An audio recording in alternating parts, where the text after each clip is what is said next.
¿Qué tal amigos? Gracias por acompañarnos al Descubierto. Ya estamos listos para iniciar nuestra conversación con Enrique Márquez.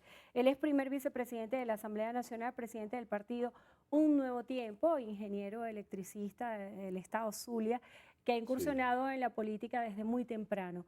Quisiera que primero agradecerle por estar con nosotros al Descubierto y que nos diera un balance de cómo observa el escenario político nacional. Andrina, muchísimas gracias por esta oportunidad, un espacio que sé que es muy importante para Venezuela. Mira, la política, la situación del país es desesperante. Cuando uno va a la calle, cuando uno se encuentra con la gente, cuando uno está en su casa, con su esposa, con sus hijos, con sus hermanos, se da cuenta que hay demasiada desesperanza, demasiada desesperación y demasiada incredulidad en el futuro de Venezuela. Eso hay que reconocerlo, porque a pesar de una victoria importante el 6 de diciembre, el país no ha logrado avanzar luego de esa victoria y ha sido fruto de la posición política que ha adoptado el gobierno. El gobierno, lejos de entender que hay una mayoría en el país que quiere enrumbar nuestra patria en otra dirección, pues se ha empeñado en continuar haciendo exactamente lo mismo, y no es solo eso, sino boicotear las acciones políticas de una institución como la Asamblea Nacional, que está intentando destrabar los asuntos para lograr un progreso, para lograr un avance en el país. De tal manera que si me preguntas ahora, luego del 6 de diciembre, el gobierno se quitó la careta por completo y está generando un bloqueo a través del Tribunal Supremo de Justicia que es intolerable. Y el que está pagando este bloqueo no es la oposición, es el pueblo venezolano que exige respuestas, que exige soluciones y que desafortunadamente el gobierno no solo no las está dando, sino que no permite que la Asamblea tampoco las dé. Está como el refrán venezolano, está el gobierno como aquel que ni lava ni presta la batea. O también una expresión coloquial se pudiera estar hablando de un juego trancado. En este sentido, si vamos a la expresión popular de política que se pudiera trasladar a pensar que el juego está trancado, ¿qué considera usted hace falta para que se pueda liberar ese bloqueo que existe y que usted describe y que de alguna forma personifica en el Tribunal Supremo de Justicia como un agente de bloqueo? Mira, aquí hay solamente dos caminos, de acuerdo a lo que yo percibo. Uno, el más sencillo, el más económico para el pueblo, es el diálogo entre las partes, que a propósito estuvo planteado desde el principio. Inclusive con una ley tan polémica como la ley de amnistía, nosotros la propusimos ante el país y ante el gobierno como un mecanismo de diálogo. El gobierno nunca quiso opinar sobre la ley, sino que desde el principio dijo, no me calo la ley de amnistía, sin estudiarla, sin analizarla, sin conversar, porque lo que nadie puede negar es que es inconveniente para el futuro de Venezuela que sigan existiendo presos políticos, que siga existiendo persecución política en Venezuela. Esa ley, cuando el gobierno la veta a través del TSJ, yo lamento la oportunidad perdida, porque era una oportunidad para el diálogo. De tal manera que yo insisto en que el camino lógico es que el gobierno acepte que es minoría hoy en día y converse con la mayoría y logremos un acuerdo para enrumbar a Venezuela en una dirección correcta. Ahora bien, cuando yo me imagino que el que me está escuchando hoy domingo dirá, bueno, pero Enrique está loco porque el gobierno no va a aceptar eso. Y efectivamente lo que percibe el venezolano es que el gobierno no tiene voluntad para rectificar, no tiene voluntad para conversar. Nosotros se lo estamos planteando desde el principio, pero no ha habido forma. Ahora bien, ese es un camino y no nos vamos a cansar de transitarlo, de exigirlo, de pedirlo, porque es un camino en paz. El otro, la otra ruta tiene que ver con lo que planteó la Mesa de la Unidad Democrática.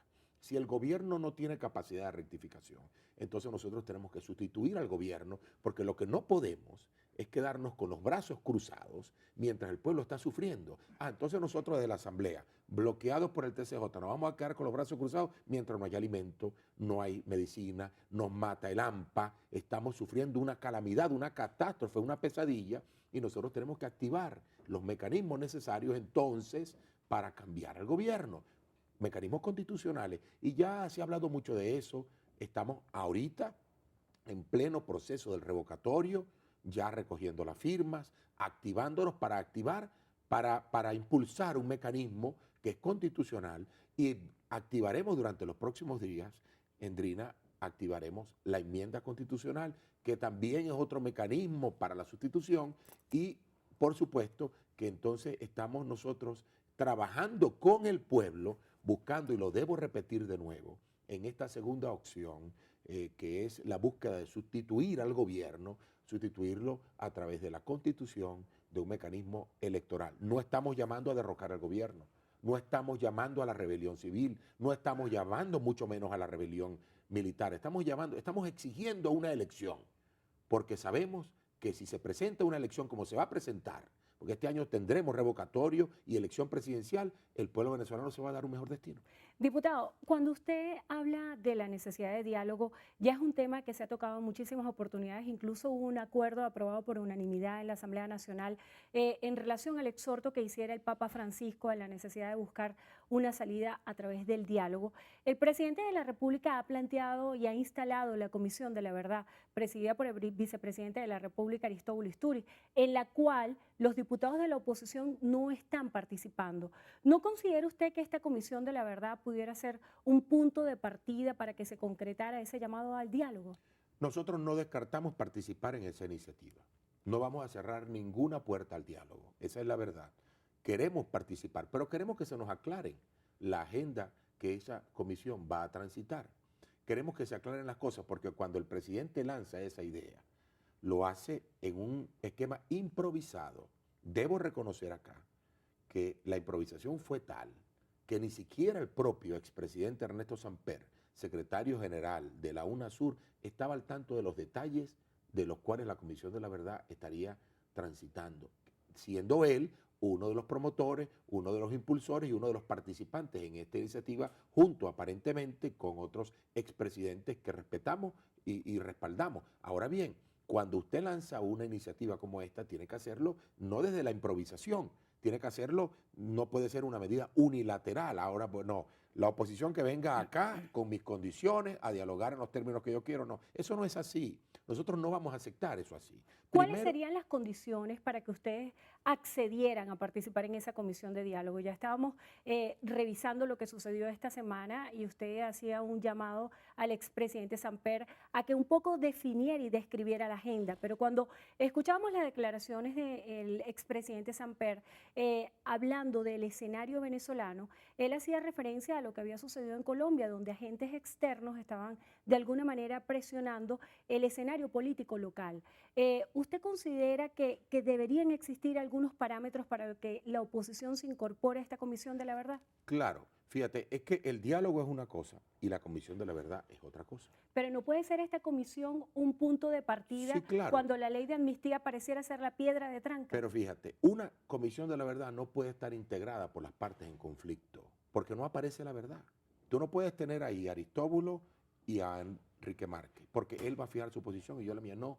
Las comisiones de la verdad en todas partes del planeta están integradas por personas imparciales o por lo menos alejadas del conflicto para que puedan investigar con la mayor imparcialidad posible.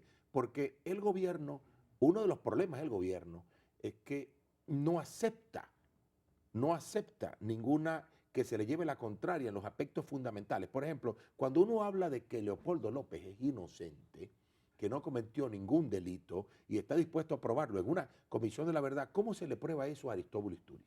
No, eso tiene que haber como un tribunal, tiene que haber unos esquemas de imparcialidad. A eso es que yo me refiero. Cuando el presidente llama a una comisión de la verdad y la integra equivocadamente, tratando de obligar a las dos partes a que se sienten a buscar a la verdad, eso no es así. Tiene que haber un ente adecuadamente estructurado donde haya personas que sean respetadas por ambas partes y que ayuden a encontrar la verdad, por ejemplo, de los hechos del 2014, que para nosotros son fundamentales. Tenemos presos políticos emblemáticos, pero también hay muchos jóvenes presos, más de 100 muchachos tenemos presos que el único delito, Endrina, fue pensar diferente y decirlo. Entonces nosotros no nos podemos quedar tranquilos frente a la manipulación que el gobierno pretende hacer de esto, pero te debo repetir, estamos dispuestos a abrir esa puerta a través de la Comisión de la Verdad, siempre y cuando las cosas se hagan de manera correcta, porque ¿cuál es el riesgo que correría la oposición si no toma las previsiones? Pues que el gobierno intente, a través de un esquema como este, ganar tiempo. Que a propósito es lo único que está intentando hacer, porque no está tomando decisiones en la economía, no está tomando decisiones para mejorar el servicio de salud, no está tomando decisiones en nada. Entonces, ¿qué es lo que quiere? Bueno, están arrodillados esperando un milagro, a ver si el precio del petróleo sube, y siguen entonces con el mismo esquema corrupto que ha acabado con el país. Nosotros decimos, no cuenten con la oposición para ganar tiempo, cuenten con la oposición para dialogar y solucionar ya los problemas de Venezuela. Hablando de las soluciones ya, muchos venezolanos tienen altas expectativas en el desempeño de la Asamblea Nacional. Esta semana se presentaba un balance acerca de lo que han sido los 100 días de la instalación. El jefe de la fracción parlamentaria de la oposición, Julio Borges, decía que la Asamblea Nacional estaba satisfecha con lo que había hecho hasta ahora. Sin embargo, dentro de las expectativas de los venezolanos hay muchas necesidades concretas, sobre todo con tema de alimentación, medicina. Yo quisiera que en la próxima parte usted me dijera cuál es el compromiso que en estas materias está asumiendo la Asamblea Nacional y cuánto tiempo se debe esperar para tener estas respuestas. Vamos a hacer una breve pausa y continuamos al descubierto, conversando con el primer vicepresidente de la Asamblea Nacional, Enrique Márquez.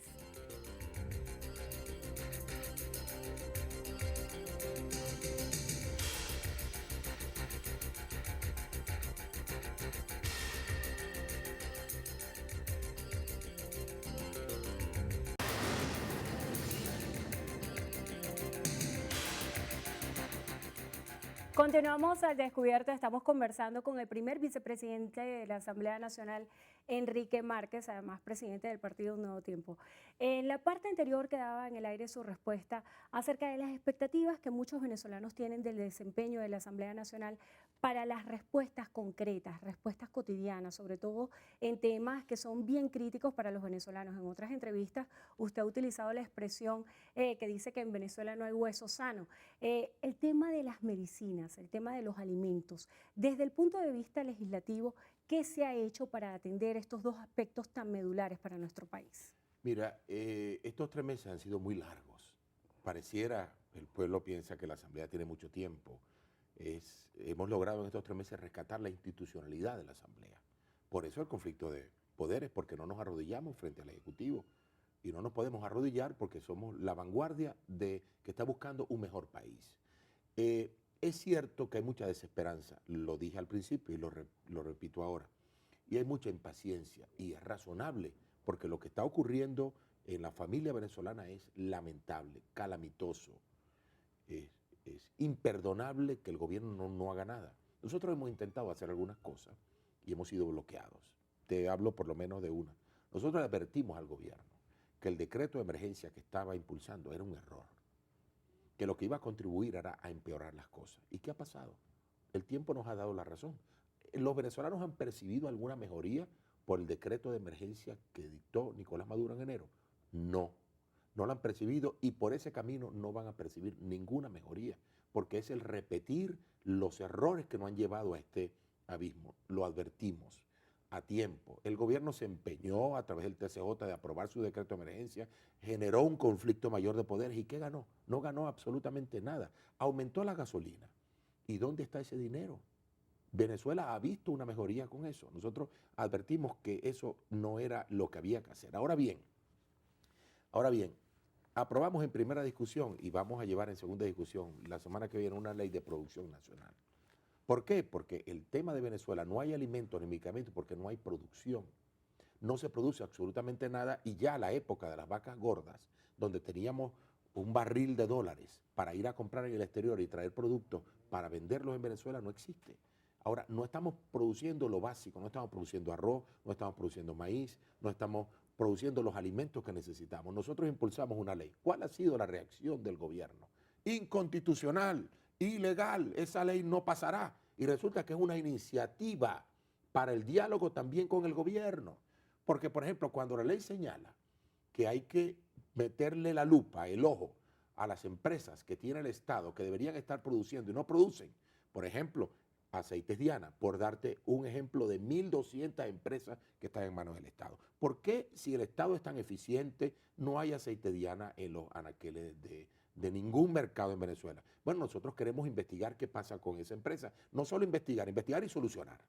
Igualmente, la ley de producción señala los elementos necesarios para estimular la inversión del sector privado. El gobierno trata al sector privado como si fueran enemigos. Nosotros queremos tratarlos como aliados. Eso en materia de alimentos es una iniciativa válida y creemos que si se implementara esa ley, nosotros pudiéramos tener en unos meses la posibilidad de llenar los anaqueles de los supermercados en Venezuela de nuevo. ¿Está planteado que el ministro de Alimentación sea convocado a la Asamblea Nacional a comparecer para dar cuenta sobre todos estos aspectos que usted señala? Se le ha convocado y no ha ido. Está en mora no con la Asamblea, con el país, porque fíjate tú, un ministro que sea convocado por la Asamblea para que explique el desastre eléctrico que hay en Venezuela y no vaya, por ejemplo, ¿qué significa? No quiere dar cuentas, no quiere hablar con el país a través de la Asamblea. Un ministro que sea convocado para que explique por qué las empresas del Estado están quebradas y por qué no hay alimentos en Venezuela y no vaya a la Asamblea, es que no le interesa, es un desinterés, es una indolencia insoportable.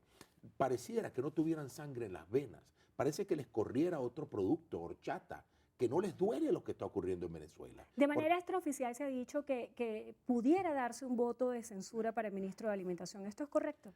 Lo único que te puedo decir es que se lo merece. Se lo merece por completo, porque es indolente e incapaz, en nuestra opinión, no está haciendo el trabajo que tiene que hacer para estimular la producción de alimentos en Venezuela. Ya tendremos que discutirlo, tendremos que armar el esquema entre nosotros en la Asamblea, pero se merecería un voto de censura el ministro de Alimentación y no me extrañaría que se lo diéramos en los próximos días porque la situación es sumamente grave. Pero volviendo al tema, el tema de los medicamentos. No hay medicamentos en Venezuela, nuestra familia se está muriendo de mengua en los hospitales, nuestros hermanos venezolanos, no hay lo básico. Imagínate tú con un niñito de 10 años que sufra que se enferme de la garganta, de la gargantica, y tengas que encontrarle un antibiótico y no lo encuentres. Y fruto de eso el muchacho caiga en lo que cae cuando se complica una enfermedad de este tipo. Eso es imperdonable. Nosotros tenemos una ley que estamos discutiendo y aprobaremos también la semana que viene, esta semana del 19 de abril, que es la ley para atender la emergencia en salud. Ahora bien, En este sentido, esta ley tendría previsto que el Ejecutivo pudiera aceptar ayuda internacional. es básicamente el objetivo.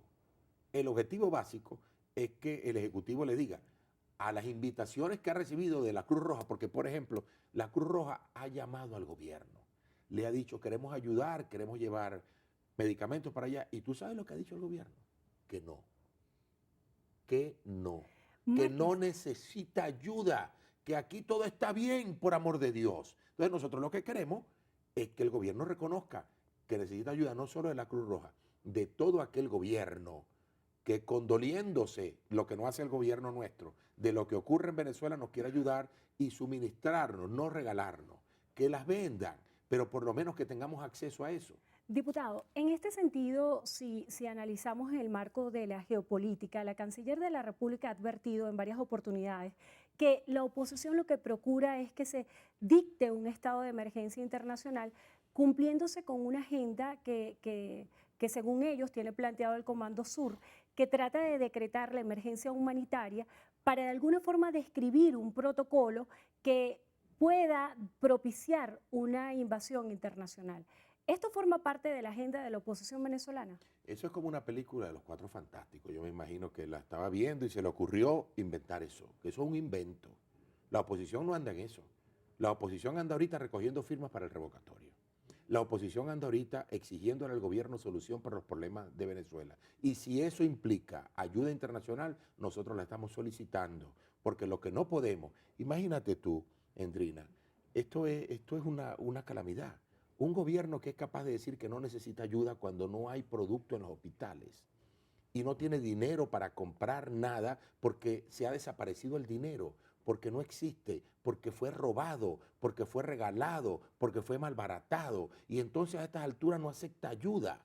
Nosotros sí estamos impulsando eso y lo estamos haciendo principalmente por esos niños de Venezuela que no se merecen estar en las condiciones que están, por esa familia venezolana que necesita ayuda y sí estamos impulsando una ley para que el gobierno esté obligado a aceptar la ayuda internacional, pero te debo de decir algo, no vamos a aceptar inmiscusión internacional en Venezuela. no la aceptamos. Los venezolanos vamos a resolver nuestro problema y lo resolveremos este año. Iremos a una elección y diremos queremos otro presidente, queremos otro gobierno, queremos otro esquema, otro sistema económico, sin inmiscusión.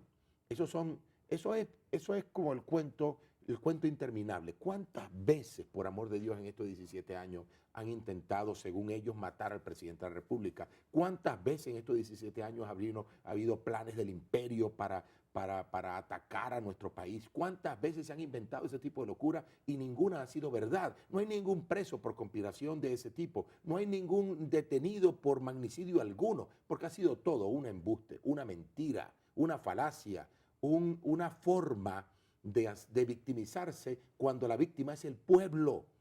Ahora, te digo, el peor destino para un gobierno es el gobierno de Nicolás Maduro, la indolencia. La indolencia, el que no te duela, el que parece que no sintiera lo que está ocurriendo. Porque si Maduro tuviera algo de decencia y moral, estuviera renunciando ya y convocando al país y diciéndole, caramba, vamos a arreglar esto juntos. Porque yo no puedo. Diputado, varias veces se planteó la posibilidad de que el camino de la renuncia era una opción de salida. El presidente de la República ha sido enfático en decir, y distintos hechos lo han demostrado, que él no está dispuesto a renunciar. En este sentido, si a usted le tocara darle un consejo al presidente de la República, más allá de la agenda política, ¿cuál pudiera ser el consejo más asertivo para enderezar la situación del país? Que salga a caminar por Venezuela sin escolta, que vaya a los mercados y a los hospitales. Y si está satisfecho con lo que encuentre allí, que no renuncie, que se quede en la presidencia. Pero si le duele algo a Venezuela y encuentra allí los errores que ha cometido y encuentra allí la irresponsabilidad de su gobierno, debe renunciar para permitir que el pueblo se dé un mejor gobierno. Y no, fíjate tú que no estamos pidiendo que renuncie y que designe un presidente nuestro, no. Estamos pidiendo que el pueblo decida. Porque la democracia se construye de esa manera. Se construye con responsabilidad, con ética y con moral. Y el presidente ha demostrado ahora, el mejor consejo es que se quite el saco, que deje a los escoltas, que deje a su entorno y salga a caminar Venezuela por 2 o 3 días. Para que mirándole la cara a Venezuela le diga, Venezuela está bien, Venezuela está próspera, mi presidencia ha sido buena, o tenga que reconocer, Venezuela no tiene un hueso sano. No hay nada bueno en Venezuela hoy en día y es la verdad. La economía, la salud, la educación, nada. Entonces, que renuncie y abra paso a una nueva Venezuela. Diputado, usted está cifrando las esperanzas en un proceso electoral, pero en un proceso electoral usted se ha medido en varias oportunidades, usted sabe que tiene la opción de perder o de ganar. La oposición venezolana se ha planteado el escenario de que en un referéndum revocatorio el resultado le sea adverso. Esto lo vamos a hablar al regreso. Vamos a hacer una breve pausa y continuamos al descubierto con el diputado ante la Asamblea Nacional y primer vicepresidente del Parlamento, Enrique Márquez. Hacemos una pausa y venimos con más.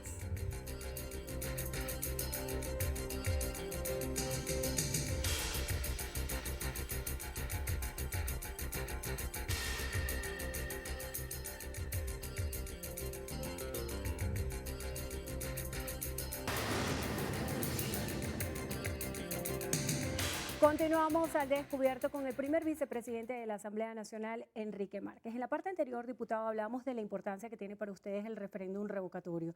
Y en el juego de la política se puede ganar o se puede perder.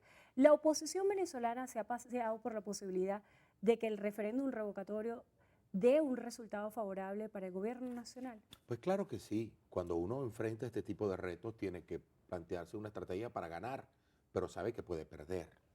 Por eso es tan importante hacer las cosas bien, hacer las cosas a tiempo, hacer las cosas con la estrategia adecuada. En este caso del referéndum revocatorio, hay mucha gente que piensa que el gobierno tiene fortaleza para impedirlo. Yo soy uno de los que estoy convencido que no la tiene.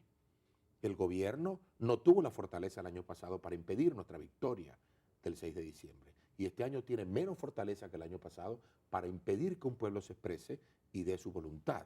De tal manera que el referéndum revocatorio va a ser una realidad. Y hay algo más que te quiero decir, que es un convencimiento que yo tengo. El PSV no vuelve a ganar una elección en esta Venezuela, sencillamente porque lleva a sus espaldas el peso de una catástrofe que ha sido generada en su gobierno. El pueblo venezolano quiere cambiar, quiere un mejor país, quiere amanecer en un país donde pueda verle la cara a los hijos y decirle, caramba, tienes futuro en tu país y vamos a construirlo juntos. Eso es lo que quiere todas las familias venezolanas, todos los padres y todas las madres de familia en Venezuela y todos los niños añoran con tener un país con seguridad. Lo que está ocurriendo en Venezuela, aparte de la escasez de alimentos, de medicamentos, en materia de inseguridad, es único en el mundo. Que haya ciudades que estén controladas por la mafia, por las bandas armadas y que el propio CICPC, la propia fuerza pública sepa quiénes son y no puedan hacer nada en contra de ellos. Que los propios tribunales y la fiscalía conozcan los detalles de quiénes son los implicados y no puedan hacer nada porque hay una madeja de complicidades y aparte de eso, porque están imposibilitados políticamente de actuar, es una catástrofe gigantesca. Caracas después de las 8 de la noche es un desierto.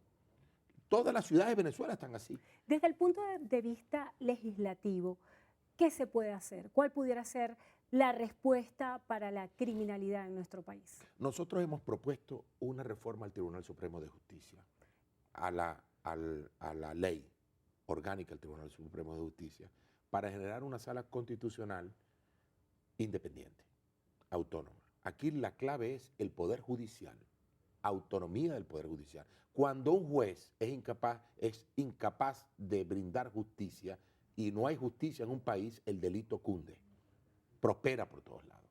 Cuando la justicia se aplica, el delito se retrae. Por lo tanto, lo fundamental, el mensaje fundamental que queremos dar es que mientras el Tribunal Supremo de Justicia, mientras la cabeza del sistema esté podrida, politizada, ocupada de bloquear a la Asamblea en vez de perseguir, en vez de generar un sistema judicial que esté acorde con lo que está pidiendo el país, el delito no se va a acabar. No pueden los policías con el delito. No pueden, sencillamente porque no hay castigo. El policía agarra preso a un señor, lo lleva detenido infraganti y el juez lo suelta, porque sencillamente no hay elementos en la fiscalía ni en los tribunales suficientes para aplicar justicia. De tal manera que es un tema que primero hay que arreglar el Tribunal Supremo de Justicia e inmediatamente, Endrina, te sorprenderás de lo que va a ocurrir en Venezuela, porque tomando las decisiones necesarias en el sistema de justicia, el delito se acabará porque habrá castigo. Ahorita no hay castigo, por eso es que desafortunadamente, fíjate, esto es el surrealismo, lo que está ocurriendo en Venezuela con los linchamientos. El drama de los linchamientos. Con el drama de los linchamientos. ¿Tú sabes por qué ocurre eso? Es llevar a la barbarie a una sociedad porque sabe que la justicia no existe. ¿Cómo mira un diputado de la Asamblea Nacional esta realidad de los linchamientos que da cuenta de la miseria humana? ¿Cómo dar respuesta a esa necesidad de justicia que convierte a las víctimas también en victimarios y que de alguna forma habla de un esquema de sociedad que está en crisis? Está en profunda crisis. La mejor respuesta fue la que empecé a esbozarte. Tiene que haber una solución de fondo. No puede aplicarse las OLP, o la operativos de liberación, no puede arreglarse esto con más policía, no es suficiente, tiene que haber justicia. El presidente Hugo Chávez en vida, cuando llegó al poder, una de las primeras medidas que intentó tomar fue el adesentamiento del sistema judicial. Y resulta que fruto de los errores cometidos en su gobierno, el sistema judicial se convirtió en el sistema más corrupto en Venezuela. No hay justicia, nadie la obtiene. Mientras no se acabe eso, seguiremos en esto. Por eso es que es tan importante la Asamblea Nacional y sus acciones, las acciones concretas para intervenir lo que está ocurriendo en el Tribunal Supremo de Justicia. Mire, esos jueces, con todo el respeto que a mí me merecen los integrantes de la Sala Constitucional o de la Electoral o de la Penal, no están pendientes de lo que ocurre en Venezuela. Están pendientes del micrófono, del teléfono, cuando los llama el presidente y les da una orden. Pero no actúan por propia conciencia. Es lamentable lo que estoy diciendo, pero el día en que un juez actúe con su conciencia, en Venezuela empezará a retroceder el delito. Por eso el papel nuestro en la Asamblea es corregir esos problemas de fondo. ¿Por qué el gobierno no lo quiere hacer? ¿Tú has oído escuchar, tú has oído al presidente hablar de los linchamientos? Parece que para él no existiera eso. No le preocupa, no le duele lo que está ocurriendo. Por eso es que nosotros insistimos en que el presidente no está a la altura de las circunstancias que está viviendo Venezuela. necesitamos un gobierno que esté a esa altura y tome al toro por los cuernos y solucione lo que está ocurriendo. Desde el punto de vista político, cuando se piensa en la Mesa de la Unidad Democrática, hay una amalgama de distintas organizaciones políticas que hacen vida allí. ¿Existe algún liderazgo unitario que capitalice todo ese sentimiento de la oposición venezolana? Y si esto es así, yo quisiera que usted me diera el nombre. ¿Quién pudiera ser el líder de la oposición venezolana que capitalice ese sentimiento y que pueda estar dispuesto a medirse en una contienda electoral? Tenemos muchos líderes. ¿Eso es una fortaleza o es una desventaja? Sin duda alguna es una fortaleza, porque hay opiniones diversas, hay visiones diversas que coincidirán en una sola. La unidad está más compacta que nunca. Y este año el objetivo de la unidad es seguir avanzando en el proceso de cambio. Nunca ocultamos que la Asamblea no era suficiente. Dijimos que la Asamblea era el primer paso del proceso de cambios. Ahora vamos al segundo paso, que es elegir un nuevo presidente, que puede ser cualquiera de los que han aspirado a esto. Ahora lo vamos a elegir, lo vamos a seleccionar por un método que acordemos nosotros de entre uno de los que aspiren a esa posición. Enrique Capriles es un buen líder para Venezuela, Henry Falcón es un excelente líder, Henry Ramos Jalup es un excelente líder, Julio Borges, Omar Barbosa, Manuel Rosales, Antonio Ledesma, María Corina Machado. Es decir, usted tiene una cantidad de personas que están preparadas para dirigir al país y como equipo fundamentalmente, de tal manera que nosotros oportunamente, y te voy a dar mi opinión al respecto, yo siento que ese candidato presidencial debe ser designado al mismo tiempo que recojamos los 4 millones de firmas para el revocatorio, para que el revocatorio tenga un rostro, para que el revocatorio vaya acompañado ya de nuestra campaña presidencial, que digamos por qué queremos revocar al gobierno y digamos también qué queremos hacer en el próximo gobierno que nacerá de ese acto y quién lo va a dirigir. Esa es la propuesta, por lo menos mía. Tendré que enfrentarme a visiones distintas dentro de la MUD, pero adelanto que eso es lo que por lo menos Enrique Márquez piensa que este movimiento debe hacer para darle coherencia, para darle mayor pegada a un planteamiento de cambio político en Venezuela. María Corina Machado hacía un planteamiento en relación a los procesos electorales y decía que era necesario la modificación de la estructura de los rectores. Hay dos rectores que tienen sus periodos por vencerse. En este sentido, la Asamblea Nacional, ¿qué nombres está estudiando para que sean los reemplazos de estos rectores que tienen los periodos vencidos? Y yo quisiera que en la próxima parte también nos hablara de la propuesta de la enmienda. Y de la mano de esa propuesta de enmienda, también hay un planteamiento que el presidente de la República ha dicho está estudiando, y es la enmienda para recortar el periodo a los parlamentarios a 60 días. ¿Qué piensa usted de esta propuesta que estaría estudiando el presidente de la República? Quisiera que estos temas los habláramos al regreso, al descubierto.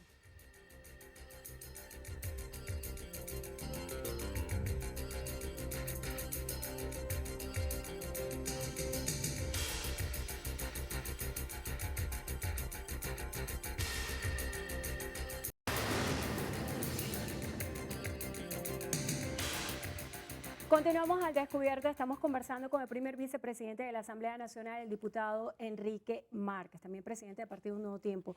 En la parte anterior hablábamos de las enmiendas, la enmienda que está proponiendo la Asamblea Nacional, la enmienda que pudiera estar evaluando el presidente de la República de recortar el periodo de los parlamentarios, también el tema de los rectores del CNE. Quisiera que comenzáramos a hablar por lo que usted quiera, las enmiendas. Mira, el tema de la enmienda nosotros la incluimos en la hoja de ruta de la MUD. Y lo hicimos porque consideramos que tiene mucha potencia política y es un mecanismo de solución rápida del conflicto. Porque se trata, la enmienda, por lo menos la que impulsamos, nosotros se trata de dos cosas. El recorte del mandato presidencial de 6 años a 4 años. ¿Y esto quedaría así para de ahora siempre? en adelante. De ahora en adelante. De 6 años a 4 años, es decir, este periodo se acabaría en diciembre y luego vendría un periodo de 4 años para el cual elegiríamos en diciembre un presidente de la República. Y en la eliminación de la reelección indefinida. Nosotros no ocultamos que no queremos un movimiento político para perpetuarnos en el poder. Nosotros queremos un país en el cual haya alternabilidad política, que el pueblo pueda elegir y que no esté sometido a la dictadura de una persona que quiere quedarse ahí para siempre. Que la Constitución se adecue a eso. Vamos a vender esa enmienda. Es muy probable, Endrina, que durante los próximos días demos la primera discusión de la enmienda, luego hacemos la consulta pública, vamos a la segunda discusión, se la enviamos al Consejo Nacional Electoral, quien está obligado a hacer el referéndum de enmienda. Ellos inventarán cualquier cosa para bloquearla, pero lo cierto es que la enmienda es un mecanismo de solución, porque tampoco estamos pidiendo al presidente que salga fruto de un golpe, no. Estamos pidiéndole al presidente que se mida en diciembre, que si cree que ha sido un buen presidente, que vaya a elección presidencial en diciembre a través de una enmienda, que es un mecanismo de solución. Ahora, el presidente, luego que nosotros lanzamos esa idea, entonces él empezó a través del doctor Hermán Escarrá a inventar otras cosas.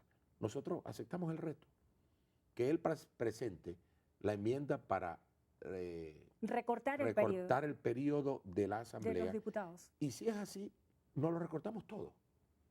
Los diputados no tenemos ningún problema en asumir eso. Pero lo importante es que de esa idea salga un mejor país. ¿Ves? Si él aceptara medirse, todos aceptamos medirnos de nuevo, convencidos como estamos, que tenemos de nuestro lado la razón y el apoyo popular, que es muy importante. Porque la victoria el 6 de diciembre no se dio porque nosotros hiciéramos trampa o porque San Pedro señaló, gané aquel. No, no, no. Fue el apoyo del pueblo venezolano que quiere un cambio. De tal manera que ese apoyo, ahora más fuerte que antes, se materializará en un resultado que el presidente sabe. Por eso el presidente, en vez de aceptar estas propuestas que estamos haciendo, que busca el caos, la anarquía, la violencia.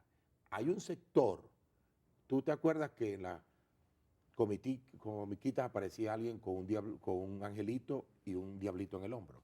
Él está escuchando al diablito, al que tiene en el hombro aquí, que le está diciendo, no aceptes ir a una elección porque vas a perder, busca el caos, la anarquía y la violencia, que ahí puedes quedarte reinando. Y es un consejo muy malo, porque quien está pagando es el pueblo, que acepte medirse a lo que le pedimos. Los rectores del CNE que tienen los periodos por vencerse. Mira, nosotros vamos a activar el comité de postulaciones electorales en el mes de mayo. ¿Quién va a presidir ese comité de postulaciones? Mira, eso lo decide la Asamblea, pero lo vamos a hacer apegado a la Constitución. A nosotros, Endrina, no nos interesa politizar el CNE. Nos interesa acabar con la etapa que ha tenido el CNE. Esta etapa que ha tenido el Consejo Nacional Electoral, que ha estado en manos de un partido, ha sido la más nefasta para Venezuela. Porque entonces la gente no termina de confiar en el CNE porque sabe que está parcializado. Nosotros queremos un CNE que sea un buen árbitro. Por eso lo vamos a hacer bien. Y un compromiso que estamos adquiriendo, no presentaremos militantes de ningún partido político para que integre el CNE, ni el comité de postulaciones. Vamos a buscar gente proba, gente independiente, gente que pueda ayudar, la sociedad civil, profesional, venezolana, que pueda asumir la conducción de un ente tan importante como el que tenemos. Porque si nosotros repitiéramos los errores del pasado y metiéramos allí a una gente de Primero Justicia, una gente de Nuevo Tiempo, una gente de Acción Democrática, y generáramos entonces un CNE de la oposición, estaríamos repitiendo el error que nos trajo hasta aquí. Nosotros ese error no lo vamos a repetir. Diputado, de todas, este año se ha planteado como un año electoral, las elecciones regionales. ¿Usted considera que de alguna manera se pudiera estar construyendo una estrategia para postergar estas elecciones regionales? Esas elecciones son impostergables, están establecidas en la Constitución. El CNE tiene que convocarlas a tiempo y nosotros en la mesa estamos listos para eso. Estamos listos, seleccionaremos nuestros candidatos, quienes serán los candidatos del cambio. Serán los candidatos del cambio e irán con su planilla de revocatoria bajo el brazo, recogiendo firmas para revocar al presidente y luego ir a la regional, porque el revocatorio va a ser antes que las elecciones regionales. ¿Usted considera que el revocatorio va este año? No tengo ninguna duda y lo afirmo con contundencia porque no hay gobierno que se resista a un pueblo que es como un río crecido. Y el propio Hugo Chávez decía que el pueblo, cuando es como río crecido, no lo para nadie. Bueno, a este pueblo que ha tomado la decisión de cambiar, que está sufriendo por esa decisión de cambio, que está sufriendo en colas, que está sufriendo sin salud, que está sufriendo de esa forma, ha decidido cambiar y no lo para nadie.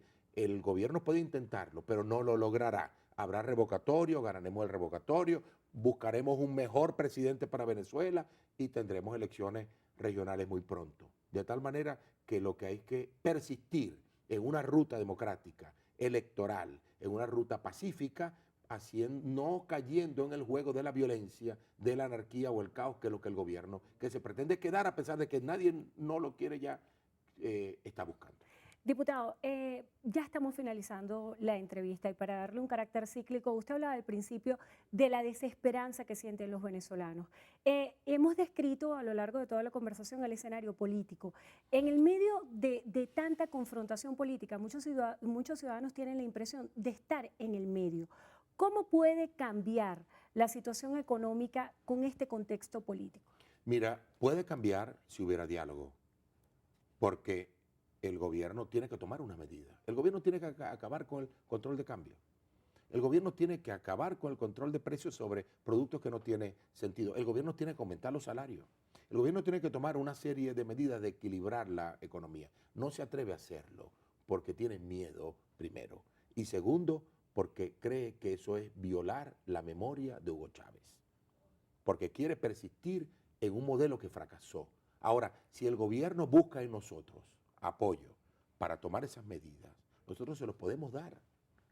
Se lo podemos dar y nacería un país que es una concertación, pero exigiríamos, por supuesto, que el gobierno rectifique en todas las áreas, porque nosotros no podemos darle apoyo al gobierno para eso, teniendo a Leopoldo López, a Manuel Rosales, a Antonio Ledesma, a Daniel Ceballos presos, por ejemplo, porque entonces estaríamos nosotros en una situación también de reconocimiento que el gobierno siga poniéndole el pie en el cuello al pueblo venezolano y entonces ayudándolo sencillamente en un momento que él lo necesita, que el pueblo también lo necesita, pero que tiene que haber un mecanismo de concertación. El diálogo está abierto, pero para que haya diálogo, entiendes, cuando tú quieres dialogar con tu hermano, con tu hermana, tienen alguna diferencia, los dos tienen que reconocer, mira, yo me equivoqué, sí, como no, yo también me equivoqué, se dan un abrazo, todo vuelve. Bueno, nosotros estamos dispuestos a reconocer lo que haya que reconocer. O sea, que está cerca ese abrazo. Amén. Ojalá así sea. Yo lo veo muy lejos. Lo veo muy lejos por la actitud del gobierno. Por la actitud del gobierno que no quiere rectificar. Pero si el gobierno quisiera rectificar, nosotros estamos prestos para ayudar a Venezuela a que Venezuela pueda tener un mejor futuro. Lo que nos interesa es el pueblo venezolano, que al fin y al cabo es mi familia y la tuya. El pueblo es tu familia, la mía, la del señor que maneja la cámara, la del técnico. Ese es el pueblo. La familia es nuestra. Así es. Bueno, le damos las gracias a Enrique Márquez por haber estado con nosotros al descubierto. Enrique Márquez, diputado ante la Asamblea Nacional, primer vicepresidente del Parlamento, también presidente del partido Un Nuevo Tiempo. Gracias por estar con nosotros al descubierto. Y gracias a ustedes también por habernos acompañado como siempre. Será hasta la próxima.